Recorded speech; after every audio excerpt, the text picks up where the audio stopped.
Nggak usah takut. Tidak usah takut. Iya, nggak usah takut. Walaupun dia pikir dia punya jawara dari mana, acukan saja. Ini Jawara maksudnya Banten. Iya, cuek aja.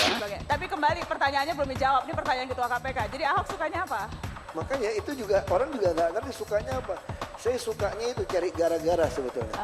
Saya yakin bahwa semua akan berjalan dengan baik. Artinya ketika melakukan sesuatu yang benar, untuk apa takut? Saya tidak rela kalau generasi saya itu nantinya gitu akan dikenang berapa puluh tahun ke depan sebagai generasi yang hanya bisa tutup mata gitu.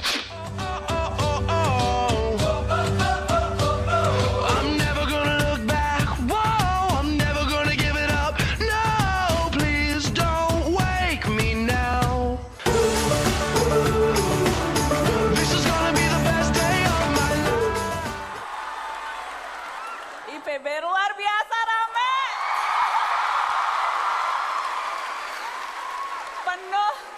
Penuh sampai atas, sampai di luar, sampai di ujung, sampai duduk-duduk di bawah. Nggak apa-apa kan duduk di bawah, nggak apa-apa ya? Nggak apa-apa ya? Selamat datang di Mata Najwa, saya Najwa Shihab, tuan rumah Mata Najwa. Hari ini kita ada di sini menegaskan diri untuk melawan korupsi. Perkara di KPK terus meningkat. Sejak 2011 naik 2 kali lipat. Indeks persepsi korupsi kita lemah. Masih urutan 114 dari 177 negara. Sebanyak itu pejabat tertangkap. Sebanyak itu pula korupsi makin kalap. Korupsi birokrasi dan politik makin ramai dengan berbagai taktik. Masih bisakah kita merapatkan barisan melawan korupsi yang kini dianggap kewajaran? Inilah Mata Najwa, generasi anti korupsi.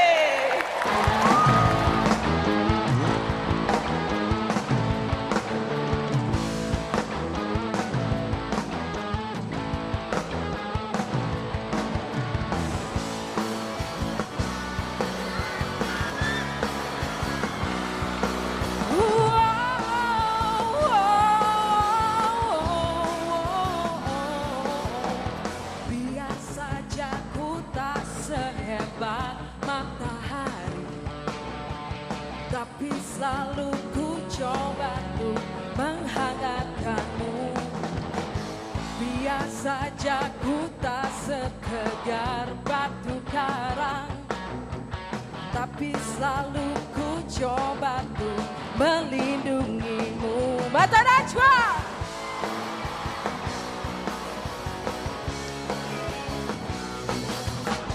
Biar saja ku tak seharum bunga mawar, tapi selalu ku coba untuk mengharumkanmu. Oh, biar saja ku tak seelok langit sore, tapi selalu ku coba untuk mengindahkanmu.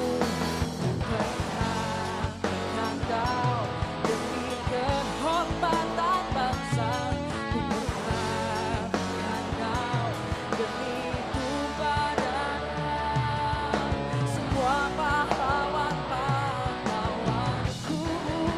IPB merah putih teruslah kau berkibar di ujung tiang tertinggi di Indonesiaku ini.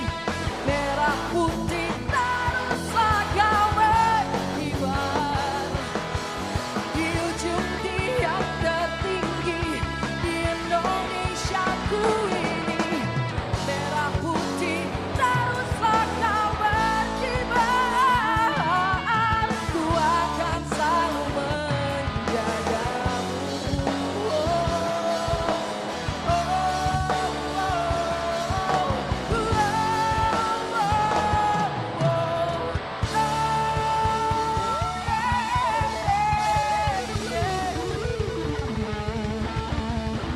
Untuk Indonesia. Mata Najwa on stage hadir spesial di Institut Pertanian Bogor. Pemirsa, korupsi adalah penyakit berbahaya. Setiap kali ada yang tertangkap seolah muncul generasi penggantinya. Tapi bagi dua orang tokoh kita, berjuang melawan korupsi seolah sudah menjadi nafas. Tak gentar pada ancaman, tak takut mempertaruhkan karir dan jabatan. Mari kita sambut Ketua KPK Abraham Samad dan Wakil Gubernur DKI Jakarta Basuki Cahaya Purnama.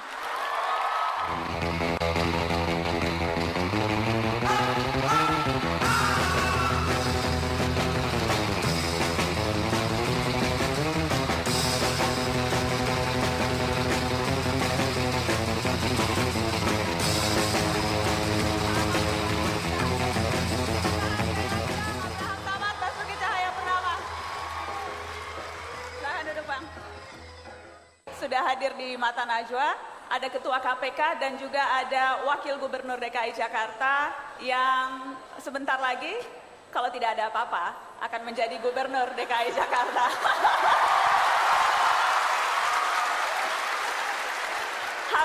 harus pakai embel-embel, karena kalau bicara politik itu kan tidak tahu akan terjadi apa, betul nggak Pak Ahok?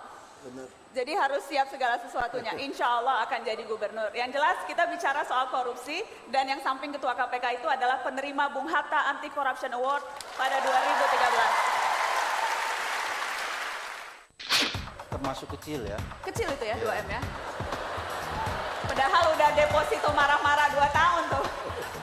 Termasuk Kecil kecil ya, karena biasanya Rata-rata berapa sih Bang kita kalau nyuap-nyuap? Pak Ahok, saya mau nanya. Kemarin kan Pak Abraham baru nangkep orang nih, gubernur ditangkep, gubernur Riau. Pak Ahok melihat rekan sesama pejabat tertangkap, kaget atau sudah biasa? Saya kira biasa-biasa aja. Biasa? Masa biasa? Saya kira kalau yang lain kalau diperiksa-periksa juga mungkin banyak yang ketangkap juga saya kira ya. Kenapa? Kita kan ada undang-undang sudah hasil ratifikasi konvensi PBB melawan korupsi. Itu ada undang-undang nomor 7 tahun 2006. Di situ ada prinsip illicit enrichment. Jadi sebenarnya seorang pejabat publik kalau dilihat hartanya, gaya hidupnya dan pajak yang dia bayar itu nggak sesuai, itu harusnya disita buat negara. Dan dia dinyatakan korupsi sebetulnya. Nah kita lihat pejabat-pejabat kita, gaya hidupnya gimana, anak istrinya gimana. Kalau kita sesuai dengan penghasilannya, harusnya kan kita bisa menduga ada sesuatu yang bermasalah sebetulnya di Republik ini. Gitu. Jadi dari pengamatan Anda sesungguhnya bahkan harusnya lebih banyak lagi yang sudah ditangkap Ya Pak kalau Abraham ada ini. pejabat pakai jam tangan Richard Mille ganti-ganti misalnya 1,8 miliar kan jadi masalah kalau dia pikirkan. Istrinya koleksi jam tangan Patek Philippe yang belian semua itu apa, aneh gitu kan. Kok Pak Ahok apal banget merek-merek? Ya. Saya baru dikasih lihat istri saya. Oh, Jadi ini istri itu minta dibeliin? enggak, istri saya cerita gitu kan. Kalau kamu ke rumah dia, ngeri katanya. Ngeri kenapa saya bilang. Dia sampai harus beli mesin-mesin untuk puterin jamnya. Kalau jam-jam kinetik kalau nggak dipakai kan mati. Jadi sampai Kalau ada mesin untuk muter koleksi jam? jamnya sampai puluhan sampai ratusan gimana supaya tetap hidup. Ya terus beli tuh mesin-mesin untuk supaya jamnya tetap. Ini siapa nih? Langsung lapor aja? Enggak. Siapa? Ini Pejabat? pengusaha. Oh pengusaha. Ini pengusaha. Oh kalau pejabat langsung Yang paling diambil gawat tender. pejabat pengen gaya pengusaha kan. Itu yang jadi Anda tidak kaget gitu Makanya ya? saya bilang sama istri saya kan, saya bilang ya itulah bedanya kita pejabat sama pengusaha. Ya nasib lah kita jadi pejabat ya harus bersyukurin dengan gaji yang ada. Jadi saya cerita sama Pak Abraham, gaji jadi pejabat sebetulnya walaupun tidak terlalu besar, tunjangan-tunjangannya fasilitas negara Lumayan sama lah ya. uang operasional lumayan. Saya aja kerja setahun dapat tuh deposito 1 miliar nih 2 tahun bisa 2 miliar lumayan Wes. tuh. Uang halal semua tuh ya, dari gaji keringat. Kan gaji dari hasil tunjangan. marah-marah 2 tahun tuh dapat 2 Iya. miliar. Makanya Enak makanya banget ya. saya harap para mahasiswa tuh mau jadi pejabat. Udah marahin orang dapat duit lagi. Enak kan? Enak. Saya mau ke Ketua KPK. Kasus yang kemarin pejabat tertangkap, itu modusnya berbedakah atau modusnya kurang lebih sama? Untuk jadi pengetahuan bagi semua yang ada, termasuk mewanti-wanti yang duduk sebelah Anda. jadi hampir sama ya mengenai perizinan alih fungsi hutan. Jadi kemarin Gubernur Riau itu ditangkap sehubungan dengan menerima suap dari seorang pengusaha yang mempunyai kebun kelapa sawit 140 hektar. Tapi ternyata kebun itu berada di wilayah yang kita sebut hutan tanaman industri, artinya nggak boleh. Tidak boleh ditahan. Ya, oleh karena itulah dia minta supaya Dialihkan fungsinya. dialihkan statusnya menjadi APL. Gitu. Dengan kompensasi uang suap berapa miliar? Waktu? Kurang lebih 2 M. 2 miliar. Iya. Oke. Itu jumlah yang biasa, standarnya suap tuh rata-rata 2 M gitu, atau biasanya yang paling besar selama ini tertangkap tangan Kalau KPK? saya lihat kemarin itu termasuk kecil ya. Kecil itu ya, Iya. 2 M ya. Padahal udah deposito marah-marah 2 tahun tuh.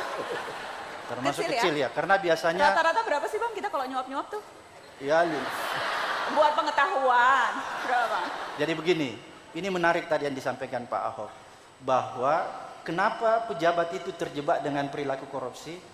Karena sekali lagi bahwa pejabat ini rata-rata terjebak dengan kehidupan yang ingin hidup mewah, berlebih-lebihan. Oleh karena dia ingin hidup mewah, maka dia melakukan korupsi. Jadi orang-orang ini menurut saya tamak, serakah. Ya, karena gaji mereka sebenarnya sudah mencukupi. Saya ingin bicara sesuatu yang ramai dibicarakan orang. Soal apa yang terjadi di DPR beberapa waktu yang lalu. Ketika akhirnya RUU Pilkada ditetapkan akan dilakukan oleh DPRD. Anda sejak awal begitu keras sampai mengeluarkan surat keluar dari partai yang mencalonkan Anda duduk menjadi wakil gubernur. Karena Anda betul-betul menolak keras RUU Pilkada dipilih oleh DPRD. Setelah kemarin melihat hasilnya seperti itu, apa yang terlintas di benak Anda? Ya yang terlintas di saya ya haknya rakyat dibajak dari sekelompok politisi.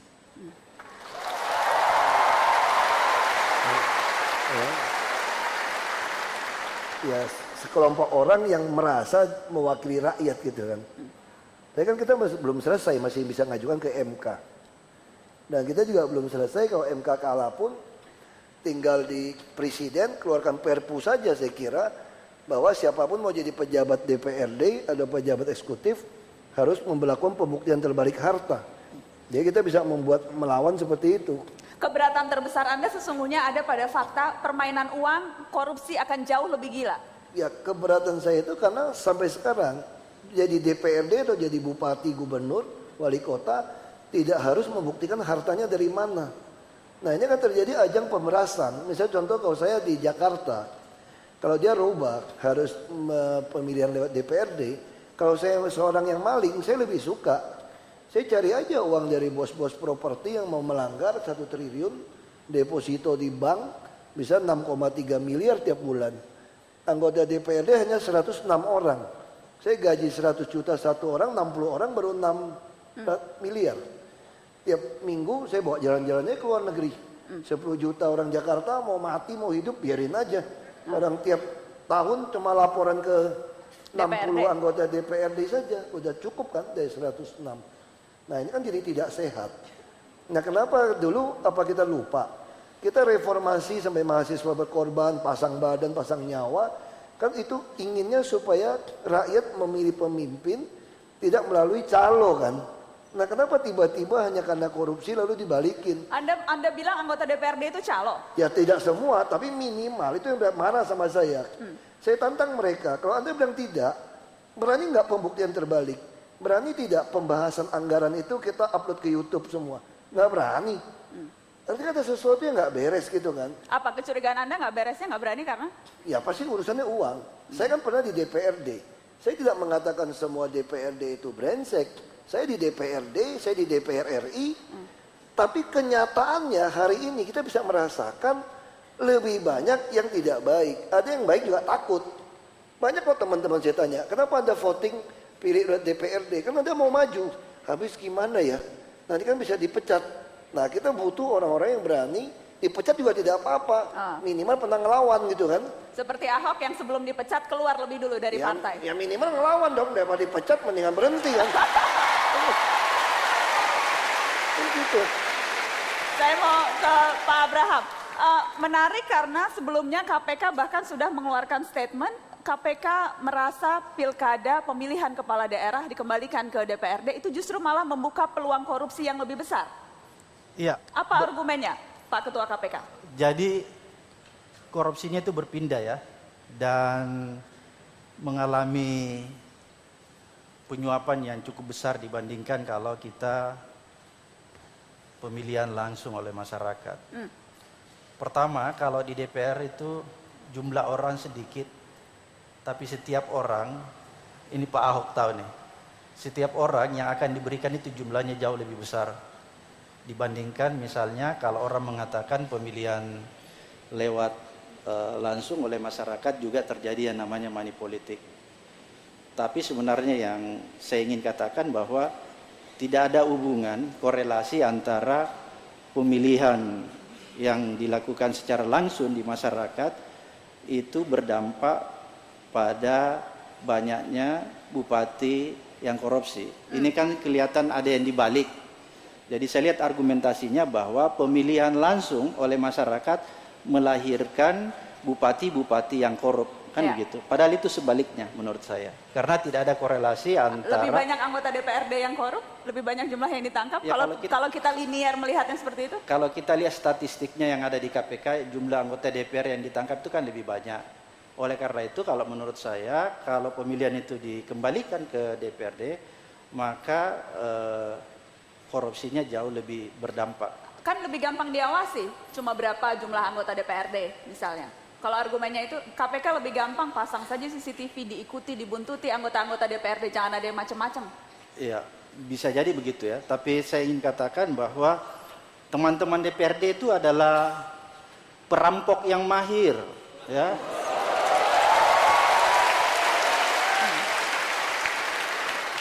Jadi ini besok jadi headline, perampok yang Abraham Samad, DPRD perampok yang mahir. ya, jadi Coba, dia adalah penjahat yang profesional, bukan amatiran. Jadi bedanya seperti apa misalnya? Kalau penjahat profesional, kalau dia ingin melakukan kejahatan, maka dia sudah mengantisipasi semuanya. Mulai dari alat bukti, cara melakukannya, itu tidak akan mungkin dideteksi. Misalnya kalau dia ingin membunuh, maka pertama-tama dia akan memakai sarung tangan. Supaya sidik jarinya nggak ada. Jadi begitulah logikanya sebenarnya. Jadi yang mahir karena dia akan sudah bisa mengantisipasi kalau tertangkap akan seperti ini. Iya, jadi yang ketangkap sama KPK itu mungkin yang baru belajar aja. Yang jago-jago belum ketangkap ya? Kalau yang jago-jago nggak ketangkap. Makanya kan pernah... Berarti KPK kalah jago dong. Berapa Enggak. kita nih kalau KPK kalah jago? Enggak. Jadi begini, dalam teori kejahatan, modus operandi itu selalu berkembang dengan cepat. Ya, oleh karena itu, penegak hukum juga nggak boleh ketinggalan. Kita harus mampu mengupdate terus pengetahuan kita, kemampuan kita agar supaya kita bisa mendeteksinya. Yang suka uang sama yang suka cewek, semua udah diatur gitu. Yang bahaya kalau suka dua-duanya tuh. Ya, biasa sih satu paket itu. Ini tadi saya dikasih titipan pertanyaan nih. Ahok sukanya apa? Yang jelas salah satu cara yang paling efektif Pak Abraham dan juga Pak Ahok untuk mengkampanyekan semangat anti korupsi dengan efektif tentunya juga menggerakkan tokoh-tokoh muda. Terutama tokoh-tokoh muda yang berkarya di bidang seni dan juga berani menyampaikan pesan anti korupsi. Karena biasanya lewat seni itu cara yang paling mudah untuk menyentuh hati seseorang. Saya akan panggil untuk bergabung, saya akan undang untuk bergabung bersama Abraham Samad dan juga Basuki Cahayapurnama, sutradara film Negeri Tanpa Telinga, Lola Amaria, dan musisi Kikan Namara. Tepuk tangan sekali lagi dong. Terima kasih sudah bergabung.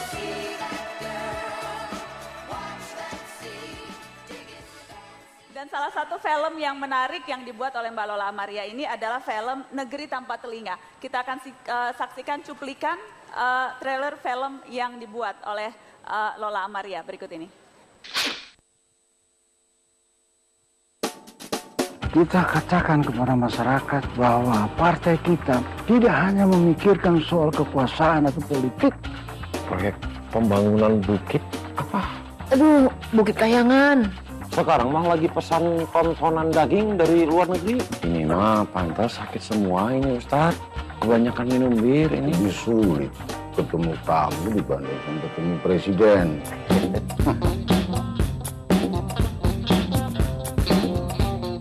Pak Piton harus maju menjadi calon presiden. Siapa yang suka uang dan siapa yang suka perempuan? Ane suka kelinci yang konvensional. Negeri Tanpa Telinga karya Lola Amaria. Ini sesungguhnya negeri kitakah? Negeri Tanpa Telinga ini atau hayalan Lola Amaria saja? Sebenarnya ini fiksi yang digabung dengan realita dan peristiwa yang ada. Jadi semua fakta dan tokohnya ada, tapi dibumbu-bumbui dengan fiksi.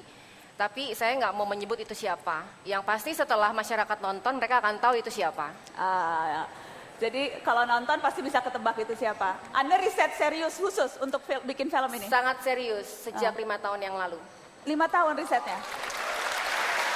Abraham sudah nonton, sudah tahu ceritanya dari asap, sudah hafal ya? Saya buka, iya. Saya udah launching filmnya. Sudah launching ketika itu. Pak Ahok pun sudah sempat diajak nobar ya? Iya, Pak Ahok kita ketemu di acara KPK waktu itu, kanal KPK. Kemudian saya ngobrol banyak dan saya bilang, Pak nonton dong film saya.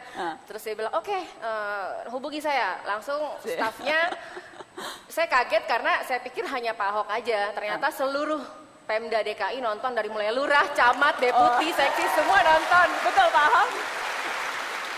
Memang sengaja semuanya diajak nonton oleh Ahok? Iya. Apa tujuannya? Itu saran dari Pak Bambang. Ya kata Pak Bambang bilang, saya ada 2 film, ada satu lagi film apa yang kisah istrinya agak ya rumah tangga lah, nuntutannya banyak, katanya ada 2 film. Cuma kan nggak mungkin nonton 2 film sekaligus. Ya udah kita putuskan nonton yang ini, ya kita sewa bioskop ya. Ya semua di absen, lurah, camat, kepala dinas gitu. Semua. Niat Anda apa ngajak mereka nonton? Supaya takut supaya atau kan, supaya buat apa nih? Supaya kan manusia kan punya hati nurani ya. Kalau udah lihat begitu kan lama-lama kan bisa merasakan ya perasaan nggak enak gitu. Kalau nuraninya yang sudah kebal ya aku pecat aja. Ketika membuat ini, jujur deh, sempat ada rasa khawatir, takut, atau jangan-jangan sempat ada teror yang ganggu-ganggu nggak? Filmnya serem amat sesungguhnya itu, jangan-jangan yang namanya berasa sempat marah-marah ke Lola? Waktu skenario jadi sih nggak begitu ya, karena apa yang saya buat itu berdasarkan dengan semua yang ada, faktanya ada dan nyata. Jadi saya nggak terlalu takut. Kalau takut mungkin media lebih serem memberitakan semua itu, karena semua terinspirasi dari media. Nah, syuting segala macam semua lancar. Ketika jadi, banyak pihak yang bilang, lo nggak takut ya? Nanti diteror, nanti ada orang yang nggak suka. Sebenarnya saya yakin bahwa semua akan berjalan dengan baik. Artinya ketika melakukan sesuatu yang benar, untuk apa takut? Pak Ahok, itu kejadian nyata nggak ya kira-kira? Kisah-kisah seperti itu? Janji jujur loh. Setelah saya nonton sih, saya langsung bisa merasakan ya ini ya nyata. Makanya saya tanya, ini nyata apa? Menurut saya sih, cuma kan kita kadang nggak nyangka kan, kok bisa kayak gitu. Saya kan 2,5 tahun di dalam. Ada adegan film ini bagus banget, waktu susun anggaran, dia langsung tanya, tenang sudah saya petakan yang tidak setuju sama mereka gitu ya. Yang suka uang sama yang suka cewek, semua udah diatur gitu. Yang bahaya kalau suka dua-duanya tuh. Ya, biasa sih satu paket itu sebenarnya. Ini tadi saya dikasih titipan pertanyaan nih. Ahok sukanya apa? Yang nanya ketua KPK loh. Itu pertanyaan teman-teman dulu. Dari saya jadi bupati, DPRD sampai DPR RI. Mereka selalu mengeluh. Maunya apa tuh si setan satu itu gitu. Jadi mereka berusaha cari tahu saya sukanya apa gitu. Jam tangan, saya suka mobil. Saya suka mobil. Cuma kenapa saya nggak gila mau beli mobil? Kan banyak pameran mobil sama showroom kan. Jadi kalau ada mobil saya duduknya di depan kiri, depan, samping, belakang. Terus sekali-sekali test drive. Udah pulang, ya udahlah, udah pernah coba, udah deh, nggak apa-apa tuh. Ya udah nggak usah beli gitu. Ya jadi kita mesti tahu cara. Jadi caranya seperti itu ya, Cara untuk menyalurkan hobi, tidak perlu beli. Iya. Caranya irit juga, datang ke pameran, kemudian coba mobilnya dan sebagainya. Tapi kembali pertanyaannya belum dijawab, ini pertanyaan ketua KPK. Jadi Ahok sukanya apa? Makanya itu juga orang juga nggak ngerti sukanya apa. Saya sukanya itu cari gara-gara sebetulnya.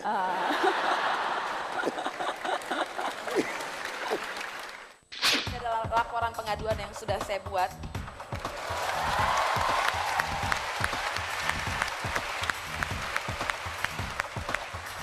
Dan hari ini laporan pengaduan ini akan saya serahkan kepada Bapak Abraham Samad. Mudah-mudahan, saya yakin pasti akan ditindaklanjuti, Pak. Insya Allah. Saya siap Boleh untuk secara menjadi simbolis saksi. dong laporan pengaduan.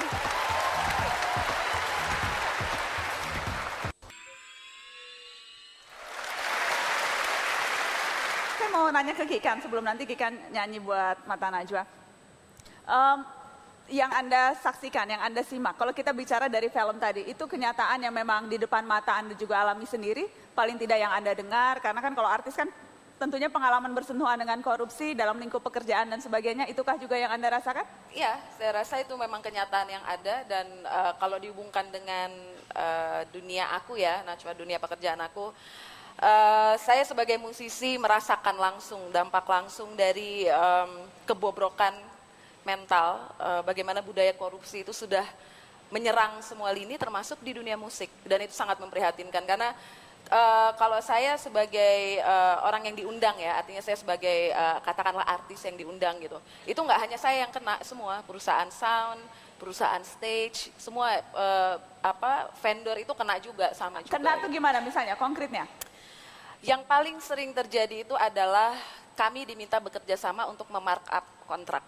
Markup kontrak? Itu sering sekali terjadi. Sering sekali terjadi, itu dianggap sebagai satu hal yang sudah wajar gitu ya, dianggap sebagai satu hal yang biasa gitu dan pada akhirnya saya kehilangan hampir 50% job saya karena saya tidak bersedia bekerja Kehilangan sama. 50% job Iya. karena menolak untuk memarkup. Betul. Jadi kalau datang memberikan angka tertentu, Iya, kemudian jadi mereka biasanya begini, seperti apa? Mumpung ada ketua KPK nih, mendengarkan cerita. Jadi biasanya begini Najwa, mereka akan menghubungi pihak manajemen saya, kemudian akan dealnya kan biasanya bernegosiasi dengan pihak manajemen saya. Waktu akhirnya sudah sepakat di harga tertentu, kemudian mulailah mereka akan melakukan, kalau kita bilangnya jebakan Batman ya. Jadi setelah secara verbal melakukan perjanjian, kemudian begitu akhirnya memutuskan untuk ketemu, meeting dan menandatangani kontrak, disitulah mereka akan melancarkan serangan-serangan itu. Mas, jadi kan saya kan dapatnya cuman segini ya, jadi maaf ya, tapi ini di kontraknya harus dinaikkan, jadi jumlahnya segini. Kira-kira seperti itu. Naiknya sedikit berapa persen tuh? 50%. Kadang-kadang lebih dari 50%. Lebih dari 50%? Lebih dari 50%. Gila, 50%. Itu luar ya? biasa dan Mereka nih siapa? Jelas saja, mereka nih siapa? ada banyak sekali ya Najwa dan sebetulnya Maksudnya, sebetulnya yang paling memprihatinkan untuk saya pribadi adalah karena ini dilakukan beberapa kali oleh Pemprov. Pemprov? Betul. Antara senang karena pasti mereka akan minta saya untuk menyuarakan nasionalisme gitu, artinya meminta saya untuk menyanyikan lagu-lagu yang dengan nafas nasionalisme. Tapi saya udah tahu gitu, saya udah tahu yang aduh kesenangan saya ini akan segera berakhir karena itu benar-benar saya kalau dapat job dari katakanlah lembaga pemerintahan gitu ya. Coba gitu. Itu tidak hanya satu orang yang akan kontak manajemen saya. Itu bisa 5 sampai 6 orang dan itu misalnya katakanlah harusnya saya dapat 100%, waktu ditawarkan ke saya itu semua udah di-cut karena udah begitu banyaknya orang yang masuk untuk minta bagian gitu. Mengerikan. Anda pernah tidak melaporkan ini? Sejujurnya saya belum pernah melaporkan. Belum pernah melaporkan? Hari ini saya secara resmi di depan teman-teman Institut Pertanian Bogor, saya akan menyerahkan ini adalah laporan pengaduan yang sudah saya buat.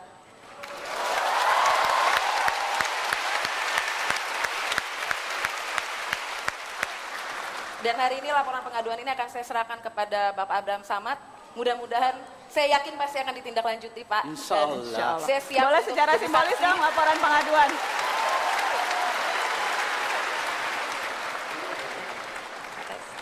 Aku keluarin dulu karena takut ada duit apa di dalam. Ini ketua KPK kok curigaan terus. Oh, biar jelas. Oke. Kosong ya. Bersih. Coba dikorek dulu. Oh ya. Nggak ada kosong. Ini boleh saya ini banyak ramah rahasia ya. Iya. Jadi tidak usah lah, tapi yang jelas sudah sampai ke Ketua KPK. Sudah sampai ke, ditindaklanjuti loh, Bang Arong. Ini pertama kali Kikan laporan pengaduan dan insya Allah mudah-mudahan menjadi inspirasi buat semua kalau ada tindak kejahatan. Jangan pernah menganggap korupsi sebagai kewajaran, harus berani untuk melaporkan. Dan Kikan melaporkan khusus di Mata Najwa di IPB, insya Allah jadi berkahnya. Saya tidak rela kalau generasi saya itu nantinya gitu akan dikenang berapa puluh tahun ke depan sebagai generasi yang hanya bisa tutup mata gitu. Saya nggak mau dikenang, saya tidak mau menjadi bagian dari generasi tutup mata itu. Ada satu lagi cuplikan film yang menarik, ini cerita soal dukun dan korupsi. Kita lihat cuplikan sama-sama.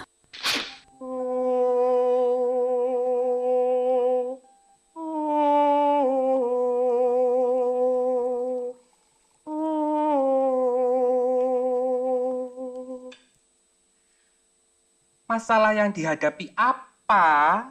Saya ngerti, Nak Piton. Bangun, Piton. Tangannya.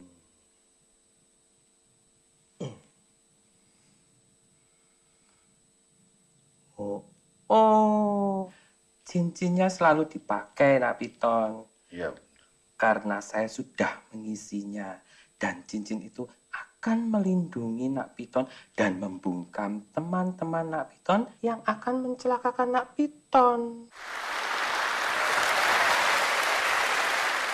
Pak Ahok di Bangka, di Belitung, dukunnya jago-jago nggak? Jago nggak jago saya tidak tahu. Dukun datang ke rumah, ludah-ludah di rumah. Meludah di rumah Ahok. Kasih air, terus saya intip aja dari jendela kan. Terus kirimin tanah dari kubur. Terus kirim telur, kalajengking apa dicampurin lintah. Kok serem banget ini? Di sana sering kita mah rebus makan aja tuh telur. Telurnya masih baru buat teman-teman ya. Jadi saya yakin bapak saya selalu bilang sama saya, kalau niat kita benar pasti kita lebih kuat. Dia kirim apa-apa pasti lebih kuat. Nah, apa kita niatnya memang nolong orang, kenapa takut gitu ya? Kenapa takut? Ya sampai hari ini sih alhamdulillah sehat-sehat aja sih. Sehat-sehat ya. Jadi tidak mempan ya. Mudah-mudahan sehat terus. Yang jelas kalau kita bicara soal dukun dan klinik, saya ingin ke Lola. Itu riset terkhusus juga tidak tersendiri? Riset? Ya, karena saya punya beberapa narasumber di parlemen, di partai, kemudian beberapa teman yang memang pejabat-pejabat, tapi tidak secara langsung, misalnya ngobrol, ngopi, kemudian dari obrolan itulah dapat beberapa bahan, termasuk yang masalah dukun. Jadi waktu itu ada salah satu tokoh yang kena tangkap KPK, disuruh pakai cincin lah, minum ini, minum itu, baca ini. Jadi saya ketawa-tawa aja, gila ya ini orang kalau udah kepentok apapun kayaknya dilakukan. Akan dilakukan untuk itu. Ya. Kejadian dukun perdukunan ini betul dong kejadian. Beberapa kali kita dengar tuh, sempat lihat beritanya KPK dikirimi berbagai macam yang aneh-aneh. Iya, selalu. Selalu? Iya, tapi lagi-lagi kita berkeyakinan nih, ya. Seluruh insan di KPK berkeyakinan bahwa yang namanya santet, yang namanya guna-guna, itu tidak akan mempan mengenai orang-orang yang berjalan di jalan yang benar.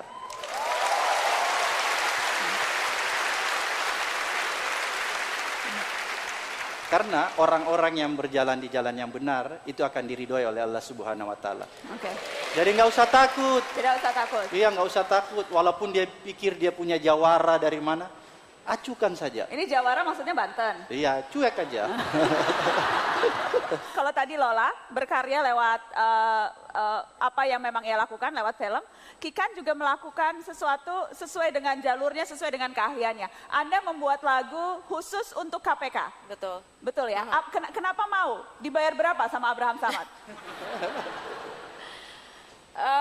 Kenapa mau?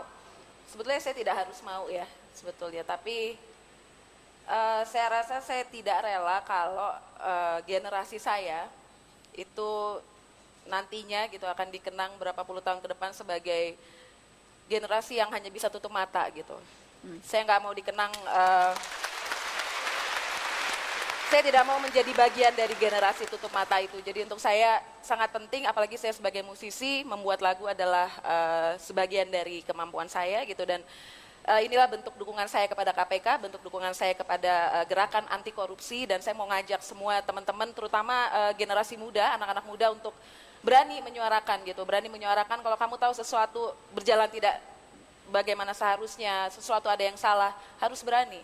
Harus berani. Dan lagu ini judulnya Serukan Keadilan. Kita sambut Kikan Serukan Keadilan.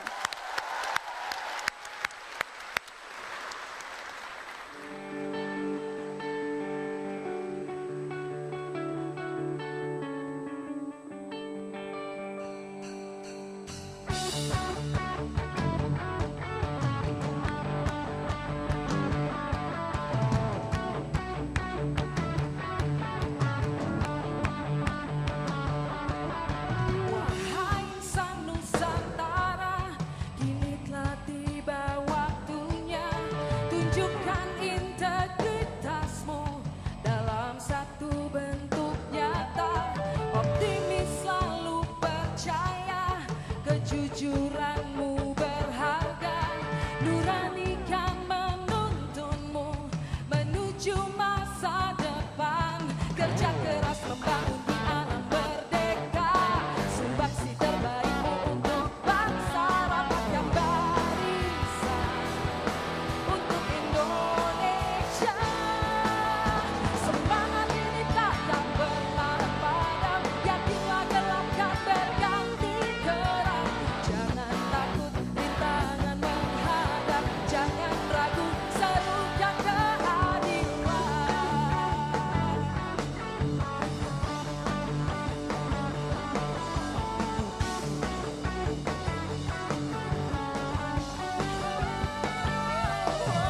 Optimis selalu percaya, kejujuranmu berharga, nuranikan menuntunmu menuju masa depan.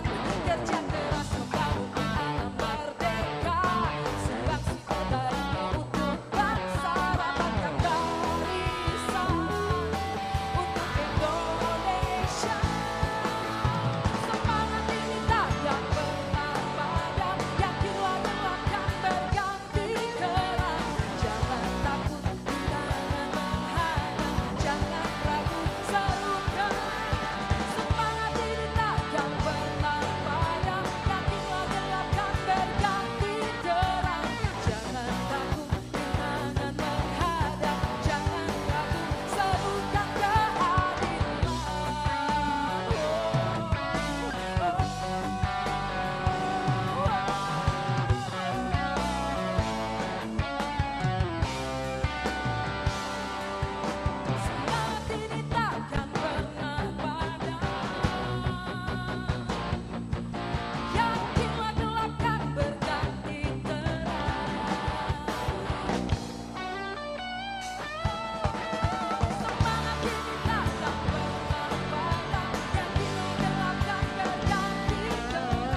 Jangan takut, rintangan menghadap, jangan ragu, serukan. Semangat ini takkan pernah padam, yakinlah gelap kan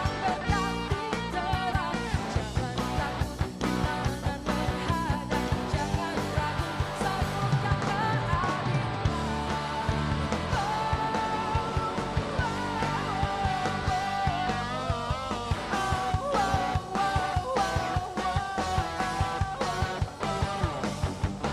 Semangat ini takkan pernah padam, yakinlah gelap kan berganti terang. Jangan takut, rintangan menghadap, jangan ragu, serukan keadilan.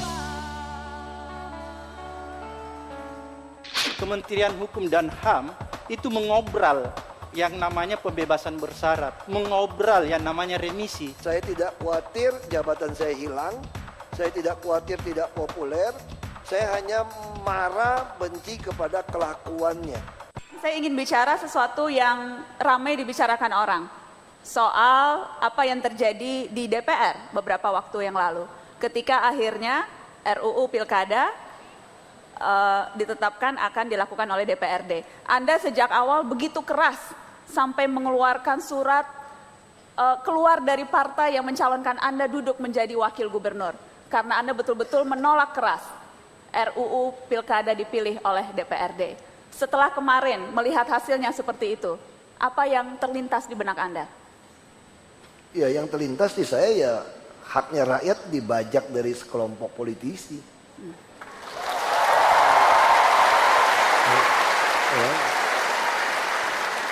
Ya, sekelompok orang yang merasa mewakili rakyat gitu kan. Tapi kan kita belum selesai, masih bisa ngajukan ke MK. Dan kita juga belum selesai, kalau MK kalah pun tinggal di presiden keluarkan perpu saja saya kira, bahwa siapapun mau jadi pejabat DPRD atau pejabat eksekutif harus memberlakukan pembuktian terbalik harta. Jadi kita bisa melawan seperti itu. Keberatan terbesar Anda sesungguhnya ada pada fakta permainan uang, korupsi akan jauh lebih gila. Ya, keberatan saya itu karena sampai sekarang jadi DPRD atau jadi bupati, gubernur, wali kota tidak harus membuktikan hartanya dari mana. Nah, ini kan terjadi ajang pemerasan. Misalnya contoh kalau saya di Jakarta, kalau dia rubah harus pemilihan lewat DPRD, kalau saya seorang yang maling, saya lebih suka. Saya cari aja uang dari bos-bos properti yang mau melanggar 1 triliun, deposito di bank bisa 6,3 miliar tiap bulan.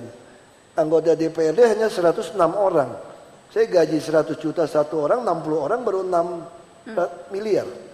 Tiap minggu saya bawa jalan-jalannya ke luar negeri. 10 juta orang Jakarta mau mati mau hidup biarin aja. Orang tiap tahun cuma laporan ke 60 anggota DPRD saja. Udah cukup kan dari 106. Nah, ini kan jadi tidak sehat. Nah, kenapa dulu apa kita lupa? Kita reformasi sampai mahasiswa berkorban, pasang badan, pasang nyawa.